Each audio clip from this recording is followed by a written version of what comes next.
इस समय की पारदर्शिता क्यों नजर नहीं आ रही है, पता नहीं। तब तो कुछ भी सूत्र नहीं था, जो था कैमरा था, उसका सीधा प्रसारण था। आपको याद होगा, फरवरी की ठंड में सेना के तीनों अंगों के वरिष्ठ अधिकारी रात के वक्त F-16 का टुकड़ा लेकर आ गए रायसीना हिल्स पर जवाब देने। आप सवाल करते थे कि सेना कैमरे के सामने आकर जवाब दे देती थी। इस बार इस तरह का सारा एक्शन गायब है। इस बार विपक्ष परेशान है कि जानकारी क्यों नहीं आ रही है। पहले कहा गया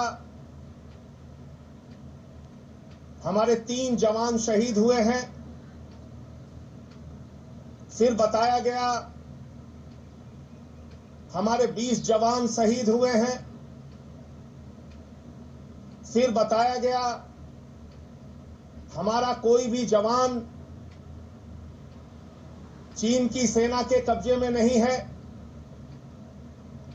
चीन के कब्जे में नहीं है। और कल ये जानकारी मिली और वो भी मीडिया के माध्यम से जानकारी मिली कि 10 हमारे जवानों को चीन से छुड़ाया गया है।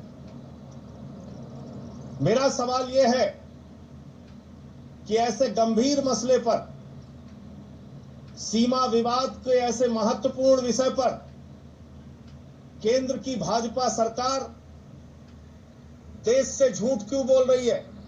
भारत की सरकार, देश के प्रधानमंत्री मुंहतोड़ जवाब दें चीन को।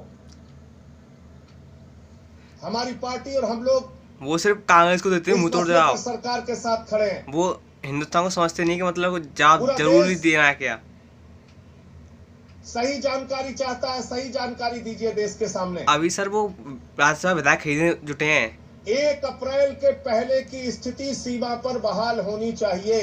जैसे वो विधायक खरीद लेंगे। तरह से चीन की सेना से लड़ते हुए हमारे कितने जवान घायल हुए हैं, इसकी संख्या कहीं 76 छपती है, कहीं 78 तो कहीं 80। ये भी ढंग से नहीं बताया जाता है।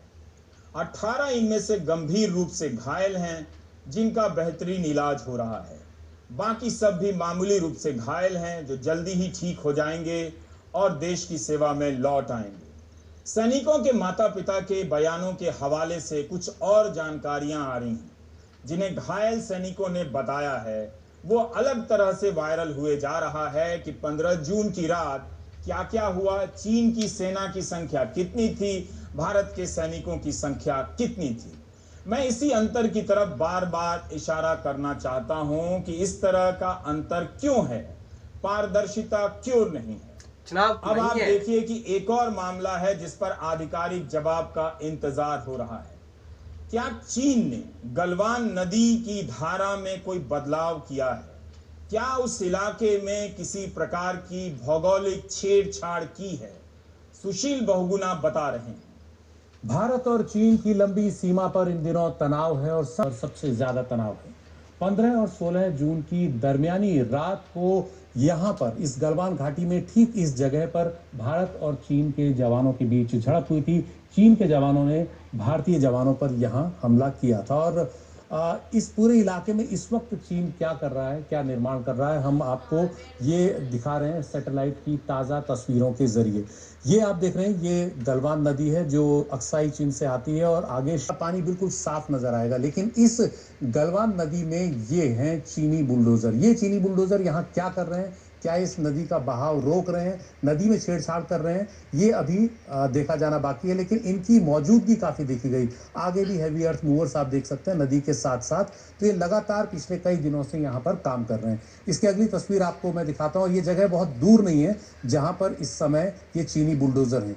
ये चीनी बुलडोजर नदी में इस जगह पर हैं और ये वो जगह है जहां पर झड़प हुई थी। आगे श्योक नदी है और यहीं पर भारत और चीन के जवानों की झड़प हुई थी। तो वहां से बमुश्किल 600 मीटर की दूरी है जहां पर बुलडोजर इस वक्त लगे हुए हैं। वो क्या छेड़छाड़ कर रहे हैं नदी गलवान नदी के साथ, इसकी हमें अभी जानकारी सर आप नहीं है। झूठ बोल रहे हैं। लेकिन आपको मोदी जी ये कह रहे हैं दिखाते कि कोई किस न जगह घुसा पर चीन ना की कोई चेक मौजूदगी पोस्ट किस हुई। तरह की है। आप मोदी जी पे ये शक कर आप रहे देख रहे हैं बिल्कुल गलवान नदी के पास बमुश्किल 1 किलोमीटर की दूरी में ही उस जगह से जहां झड़प हुई थी LAC से।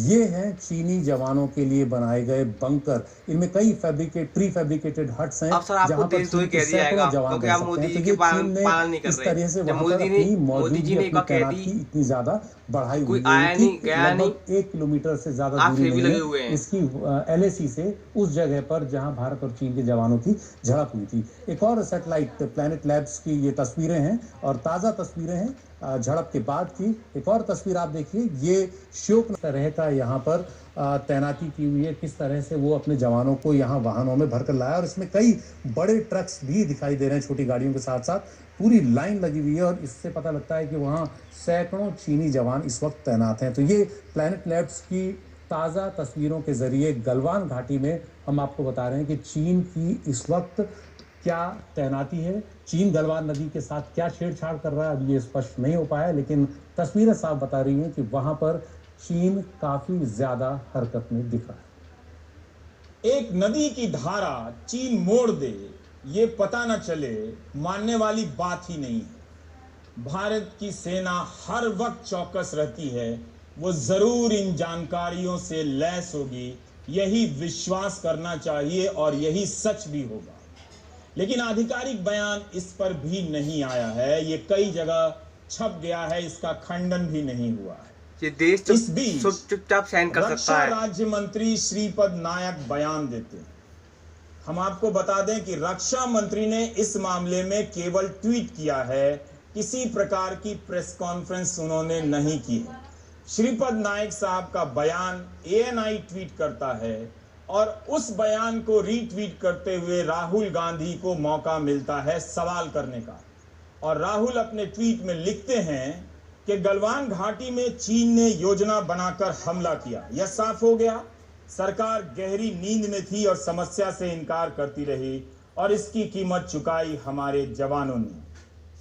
अब आप सौरभ शुक्ल ने जिनसे बातचीत की है वो सुनिए। सौरभ ने मुख्य कार्यकारी परिषद जो लेह के हैं, ग्याल वांग्याल, इनसे बात, मंचों से या पार्षदों से उनका संपर्क नहीं हो रहा है, सुरक्षा कारणों से नेटवर्क बंद कर दिया।